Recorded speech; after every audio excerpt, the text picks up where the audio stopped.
I wonder if you've ever felt the pressure to follow the crowd. If we're honest, it's hard not to. We live in a world that discourages us from taking a stand, from being the odd one out. And the pressures have really ramped up over the last few years, whether at work or in our friendship groups or even now online on social media. The pressure to conform follows us wherever we go. Standing out from the crowd is really hard, and it was no easier 2,000 years ago. Peter knew that when he found himself denying Jesus 3 times in quick succession, when he found himself denying the teacher to whom he'd pledged his unfailing loyalty only a few hours earlier. He knew the effects of fear and peer pressure. And can you imagine the guilt he must have felt when he turned his back on his friend, on the one that he had declared to be the Messiah, the Son of God, simply to save his own skin?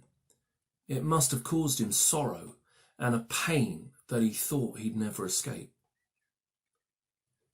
It can be very easy for us to live with a similar feeling when we feel we've let God down, when we feel we haven't stood up for what we believe in, or if we've kept quiet in a world that all too often mocks and belittles our faith.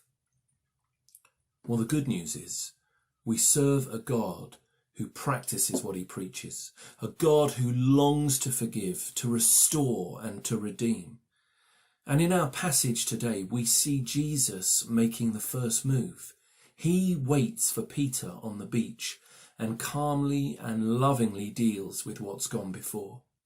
And not only does he restore him, but he uses him to lay the foundations of his church. God takes our brokenness, our failures and our weaknesses and uses them to teach us and shape us and use us for his glory. Jesus is always waiting for us, arms outstretched to welcome us home. However far we fear we've strayed or let him down, the offer is always, always there to return to his love and grace and forgiveness. And when we do so, he forgives, he restores and he redeems. He puts us back together so that we're stronger than before.